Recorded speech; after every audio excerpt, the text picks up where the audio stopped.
Bismillahirrahmanirrahim. Assalamualaikum warahmatullahi wabarakatuh.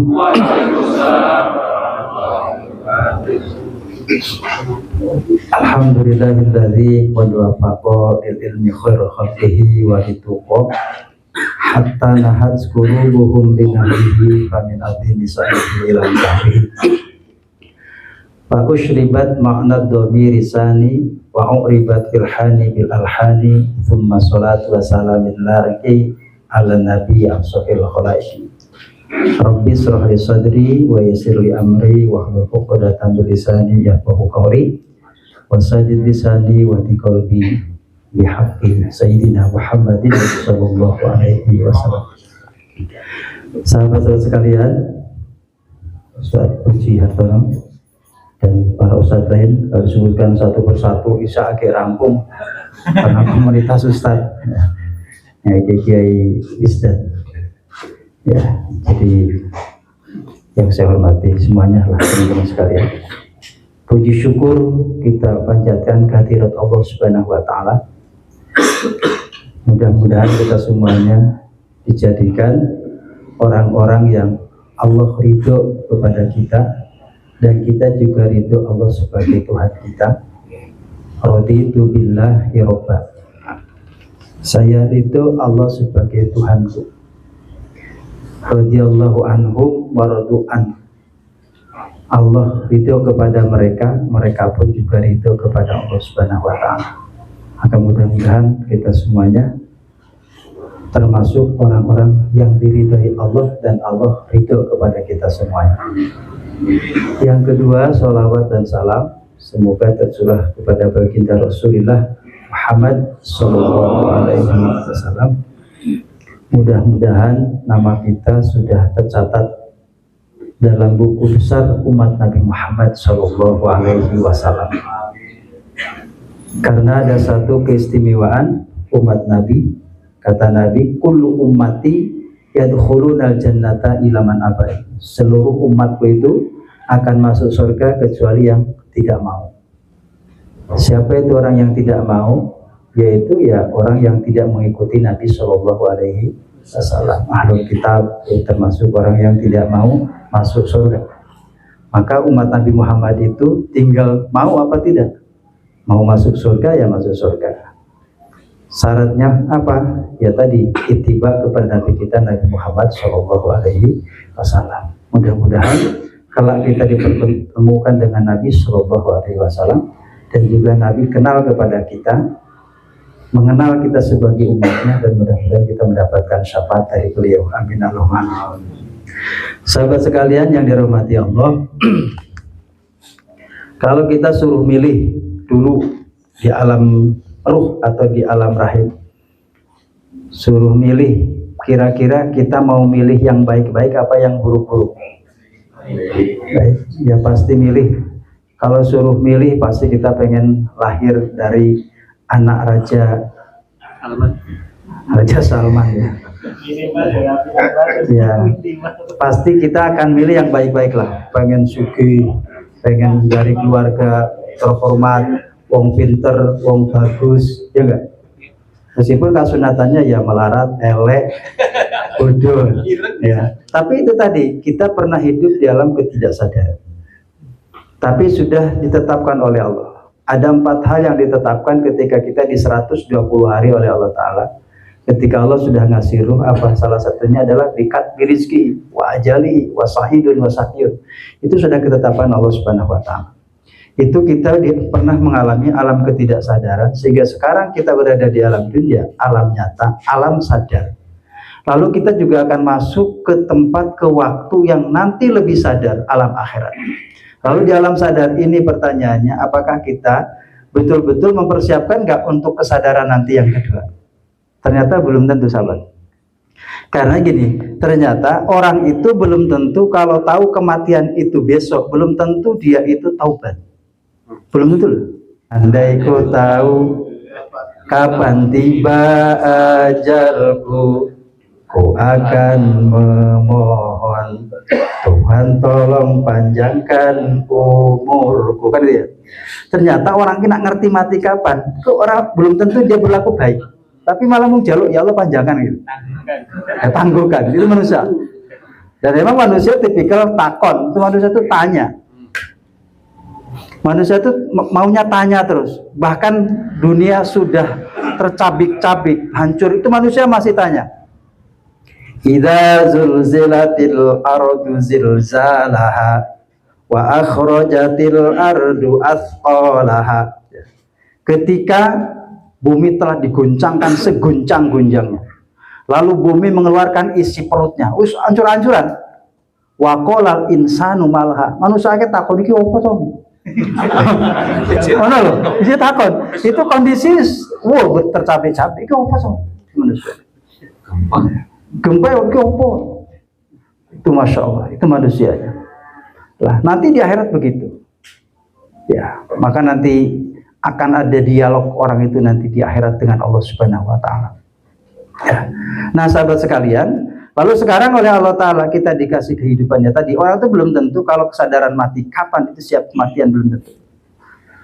Ternyata ada orang yang mau dieksekusi kematian 1 pekan yang akan datang di eksekusi mati misalnya gitu.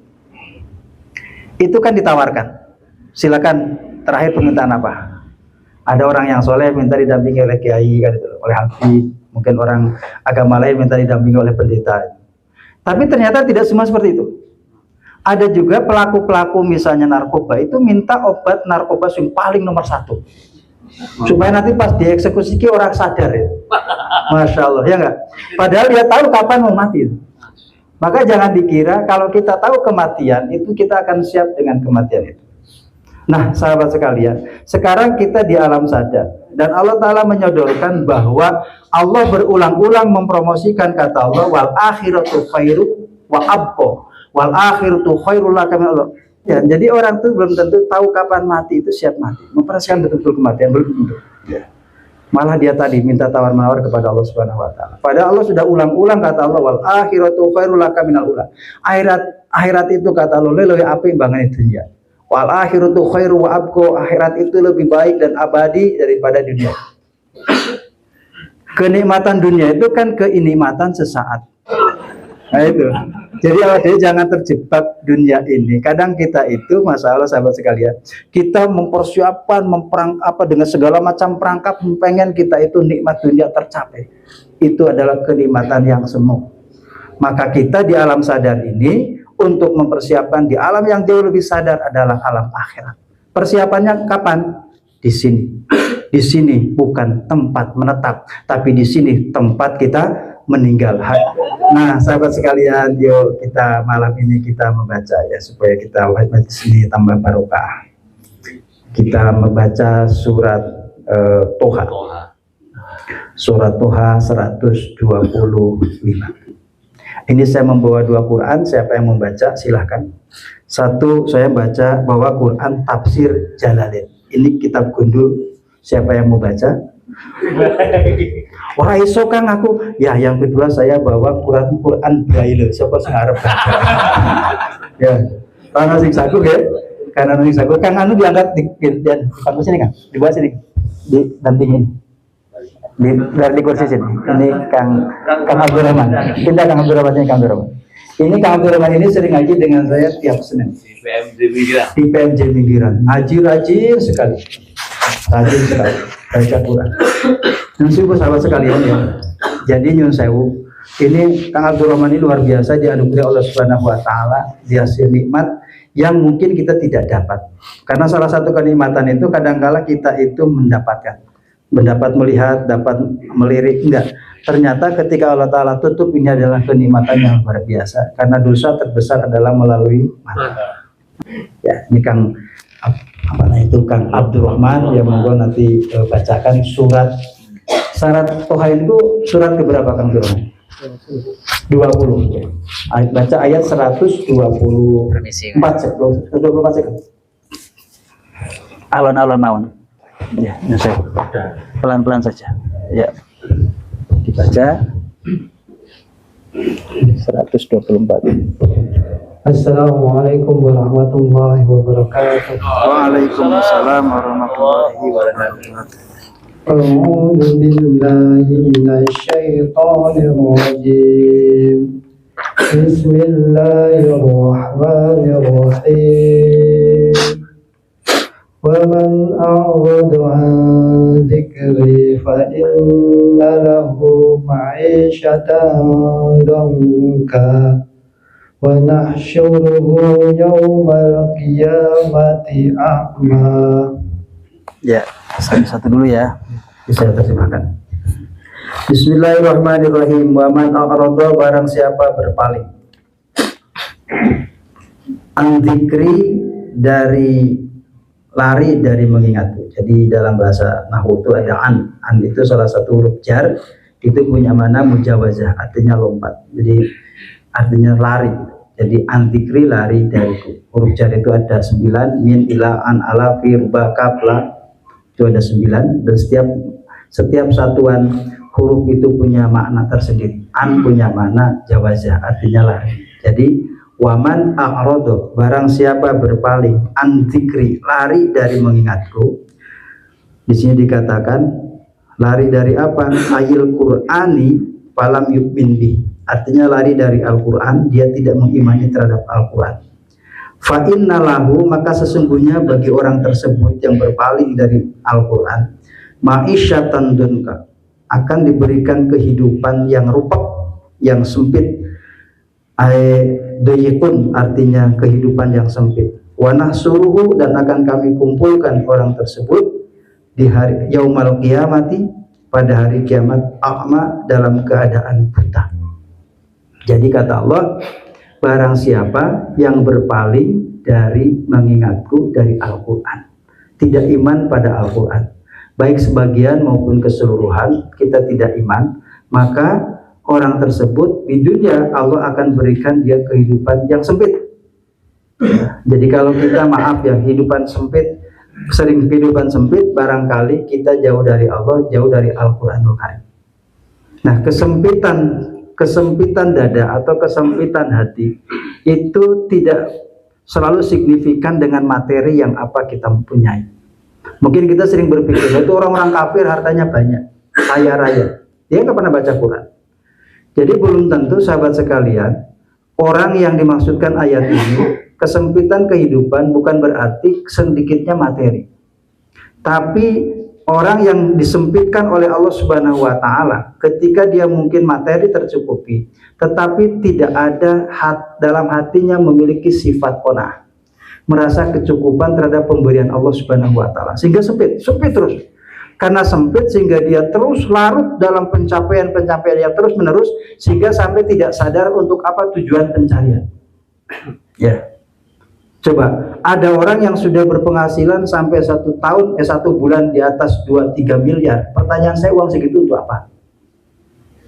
Ya karena saya nggak punya uang segitu. Gitu. Ya. Ini kan caranya ngeyem wong sing ora duit kan itu. Pokoknya gini, kita itu hidup itu jangan berlebihan, tapi juga jangan defisit. Quran biasa masalah lagi haram. Lelungan radio itu haram. Kudu duit. Itu yakin. Ya mesti yakin jalur karo koncone itu. Harus ya. Kita tuh kalau nol itu nggak boleh. Bahkan tadi malam saya di Klaten ya. Sampai sahabat itu ketika mau perang Tabuk, itu ada sahabat yang hanya mau membawa beberapa butir kurma untuk sanggup perjalanan 20 hari 20 malam dan untuk berperang. Sehingga kalau mau buka puasa, 1 butir kurma itu bisa diisap oleh 3 orang. Diisap nggak boleh dimakan.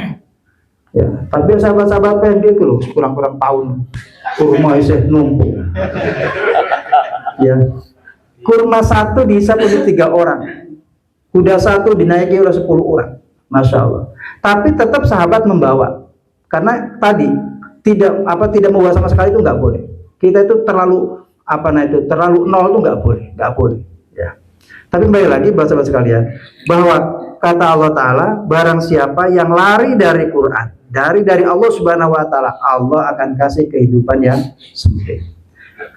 Dalam bahasa santri itu mafhum muwafaqah. Mafhum mukhalafahnya, kebalikannya apa? Berarti orang yang senantiasa mengakrabkan diri dengan Al-Qur'an Al-Karim, pasti Allah Ta'ala akan kasih kehidupan yang lapang. Mungkin dia si materi tidak banyak, tidak punya banyak seperti orang lain, tapi Allah kasih kedamaian hati, ketenteraman jiwa, ada kedamaian dalam hatinya, ada sifat qanaah, ada sifat tawakal terhadap apapun yang Allah Ta'ala anugerahkan. Maka sahabat sekalian, ini yang harus kita capai, akrabkan diri kita dengan Al-Quranul Karim. Sahabat sekalian, kita ini orang-orang akhir zaman ini orang cinta baca. Kita satu hari itu rata-rata membaca sekitar ketebalan buku 300 lembar per hari kita ini, saat ini. Loh, kok bisa? Ya, karena kita duduk megang handphone lebih dari 7 jam sehari. Bayangkan, kalau itu membaca buku, itu sudah sama dengan membaca buku ketebalan sekitar 300 lembar. Maka sahabat sekalian, kalau kita mengatakan saya nggak ada waktu untuk baca Quran, tapi kita banyak waktu untuk handphone, siap-siap nanti dihisap. Setidak lancar-lancarnya baca Quran, saya yakin anak PMJ asal bisa baca meskipun nggak lancar, itu yakin dalam waktu 2 jam itu pasti hatam 1 juz dalam waktu 2 jam. Nah sahabat sekalian, ini kita akrabkan dengan Quran. Kapan terakhir kita memegang Quran? Kapan terakhir kita baca Quran? Mulai nanti malam baca Quran. Handphone yang ada di tangan kita justru nanti akan menuntut kita di akhirat. Enggak Ustaz, kalau handphone di sini Quran, santri PMJ. Keadaan Masya Allah. Nah ini, waman a'rada an dzikri fa inna lahu ma'isatan dongka. Yang kedua, wa nahsuruhu yaumal qiyamati a'ma. Dan dia akan dibangkitkan nanti pada hari dibangkitkan dalam keadaan buta, yang disebut dengan hari mahsyar. Ya kata Allah itu, wa yauma nusayyirul jibala wa taral arda barizatan wa hasarnahum falam nuqadir minhum ahada. Surat apa itu? Al-Kahfi. Oh, itu urusan PMJ. Pas dipancing, Anda itu tahu, ngerti, wali. Kita pancing ya. Surat Al-Kahfi. Kata Allah, wa yauma nusayyirul jibal, pada hari kami geserkan gunung. Wa yauma nusayyirul jibala wa taral ardu barizatan, dan kamu akan melihat bumi itu datar. Dia kata kayak saya sesun ala mahsarkin awet yang gelundung kayak ndokura bakal pecah. Terus saya mikir jangan dokter siapa dia gitu zaman dia. Tapi saking lulusnya, tidak ada pegunungan, tidak ada lembah yang curam. Datar, wahasarnahum falam nughadir minhum ahada. Tidak ada satu orang pun yang tertinggal di situ. Wa uridu ala rabbika sofa. Dan kamu akan melihat orang di situ dalam keadaan bersop-sop. Laqad jitumuna kama khalaqnakum awwala marrah. Dan kamu akan datang kepadaku, kata Allah Ta'ala, dalam keadaan sebagaimana kamu ketika dulu datang ke dunia. Mufasir mengatakan di alam mahsyar berkumpul dalam keadaan tanpa busana, tanpa baju, tanpa alas kaki. Mesti orang langsung mikir, oh berarti sesuatu dulu artis utron, wah capek aja, enggak. Aisyah juga berkata, ya Rasulullah, makanya berarti isim. Kata Nabi, sudah enggak sempat seorang pun waktu itu memikirkan aurat orang lain, karena dia sibuk dengan sendirinya, dengan masing-masing. Sehingga ketika ayah melihat anaknya, dia sudah tidak mempedulikan anaknya. Karena waktu itu sudah tidak lagi talian persaudaraan, terus masing-masing. Bayangkan dibangkitkan dalam keadaan yang tidak tahu keadaannya, lalu dalam keadaan buta bagaimana? Na'udzubillah ini. Saya tadi nyesel agak nangis mau maghrib ini, karena Kang Abdurrahman di samping saya tanya gini, ini masih musola apa ya? Saya tuh masalah, ya Allah, dia tidak tahu keadaan ini. Iki musola apa-apa. Kalau saya ngomong musola pun kan dia tidak tahu musola itu kan, jangan. Bayangkan, ini di dunia. Besok ketika dibangkitkan dalam keadaan buta, meskipun nanti waktu di dunia, pada saat di dunia dalam keadaan kita melihat. Maka sahabat sekalian, orang yang berpaling dari Allah, berpaling dari Al-Quran, satu akan dikasih kesempitan hidup di dunia, yang kedua dikumpulkan nanti dia masa dalam keadaan apa? Buta. Dan dalam keadaan buta maka dia akan kebingungan. Ya, saat orang melihat aja bingung, apalagi dalam keadaan buta. Apa yang menyebabkan dia dikasih kehidupan sempit, lalu apa yang menyebabkan dia dibangkitkan dalam keadaan buta? Ya, ini ayat berikutnya dibacakan. Ya, jangan baca maaf. Qala rabbi lima hasyartani a'ma wa qad kuntu basira. Terus.